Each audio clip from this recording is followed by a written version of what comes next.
नमस्ते।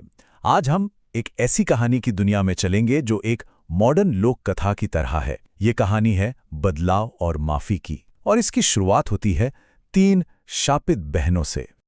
ये कहानी एक बहुत ही गहरे सवाल से शुरू होती है। क्या होता है जब जुल्म सहने वाले खुद ही राक्षस बन जाएं? यही वो सवाल है जो हमें सीधा इस कहानी के दिल में ले जाता है। तो चलिए सबसे पहले इन 3 बहनों की दुख भरी कहानी को समझते हैं। ये सब शुरू हुआ था एक भयानक हादसे से जब वो इंसान हुआ करती थीं। तो हुआ ये कि ये 3 बहनें थीं जिनकी शादी एक ही घर में हुई थी। वहां उन्हें एक बहुत जालिम सास मिली जो उन पर बहुत अत्याचार करती थीं। और मानो ये काफी नहीं था, तीनों एक ही साथ गर्भवती भी हो गईं। और फिर एक झटके में सब खत्म हो गया। किचन में एक सिलेंडर फटने से तीनों की एक साथ मौत हो गई। ये एक ऐसी ट्रेजेडी थी जिसने उनकी किस्मत हमेशा हमेशा के लिए बदल दी। लेकिन उनकी कहानी मौत पर खत्म नहीं हुई, बल्कि यहीं से तो असली कहानी शुरू होती है।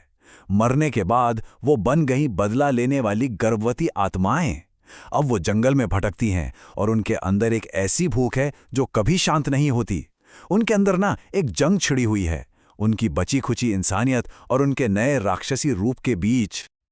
और इसी जंगल में कहानी एक ऐसे मोड़ पर आती है जहां बस एक फैसला उनकी पूरी किस्मत तय करने वाला था।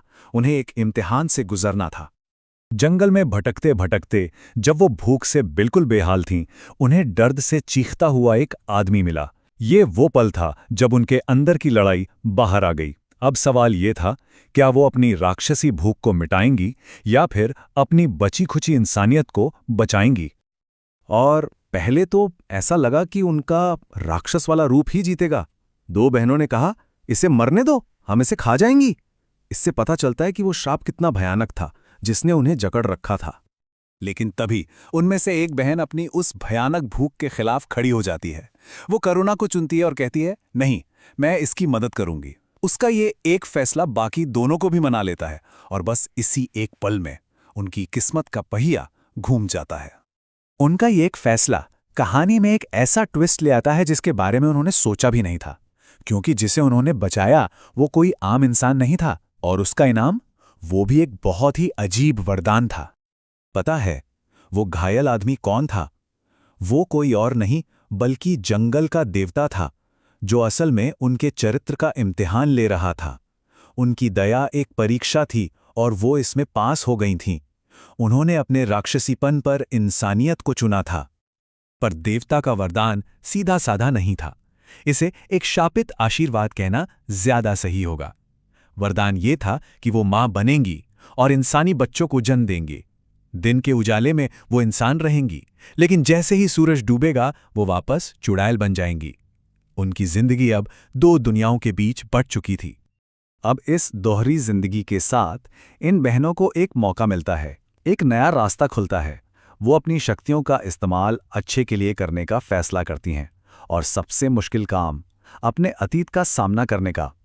ये उनके लिए माफी का रास्ता चुनने का मौका था। तो वो अपनी इस नई शक्ति का इस्तेमाल 2 कामों के लिए करती हैं। पहला, वो अपनी जादुई शक्तियों से अपने गरीब माँ बाप की मदद करती हैं, उन्हें चुपके से सोना और दौलत देती हैं। और दूसरा, वो उस इंसान का सामना करने निकलती हैं जिसने उन्हें सबसे ज्यादा दुख दिया था, उनकी सास उर्मिला। पर जब वो वहां पहुंचती हैं तो जो देखती हैं वो हैरान करने वाला था। उनकी जालिम सास उर्मिला अब खुद शिकार बन चुकी थी। उसकी नई बहुएं उस पर वही जुल्म कर रही थी। देखिए किस्मत का पहिया कैसे घूमा। और अब बहनों को एक और मुश्किल फैसला लेना था। तो अब उनके सामने 2 रास्ते थे। एक था बदला, उस औरत को सजा देना जिसकी वजह से वो मरी थी, और दूसरा रास्ता था करुणा का, एक दुखी इंसान की मदद करना, भले ही वो अतीत में उनकी दुश्मन क्यों ना रही हो। और जानते हैं उन्होंने क्या चुना? उन्होंने करुणा को चुना। वो न सिर्फ उर्मिला की मदद करती हैं, बल्कि उससे कहती हैं कि जो हुआ उसे भूल जाओ। ये सिर्फ एक अच्छा काम नहीं था, ये इस बात का सबूत था कि वो अब जंगल में भटकने वाली खूंखार आत्माएं नहीं रही थीं। और माफी का यही फैसला कहानी को अपने क्लाइमैक्स पर ले जाता है। यही वो पल था जो उन्हें आखिरकार उनकी मुक्ति की ओर ले जाने वाला था। उर्मिला उनकी इस माफी से इतनी हैरान और शर्मिंदा थीं कि वो चुपके से उनका पीछा करते करते जंगल तक पहुंच गई, और वहां उसने उनका राज देख लिया। उसने अपनी आंखों से उन्हें रात में चुड़ैल बनते देखा। और फिर कहानी में एक और मोड़ आता है। बहनों को बच्चे होने वाले थे और उनके सबसे कमजोर पल में उनकी मदद के लिए कौन आगे आया? वही औरत जो उनकी मौत की वजह थी। यहां आकर सारे रिश्ते, सारे समीकरण पूरी तरह से बदल गए थे। उसी पल उर्मिला ने अपनी गलतियों का प्रायश्चित करने का फैसला किया। उसने कसम खाई कि अपनी गलती सुधारने के लिए वो इन बच्चों को पालेगी और उन्हें एक अच्छी परवरिश देगी। ये उसका अपने पापों को धोने का तरीका था। और जैसे ही माफी और पश्चाताप का ये सर्कल पूरा हुआ, बहनों को वो मिला जिसकी उन्हें तलाश थी, मोक्ष, यानी जन्म और मृत्यु के इस चक्कर से आजादी। उन्हें आखिरकार शांति मिल गई और वो हमेशा के लिए उस जंगल को छोड़ के चली गई। तो आखिर में ये कहानी हमें एक बहुत बड़े सवाल पर लाकर छोड़ देती है।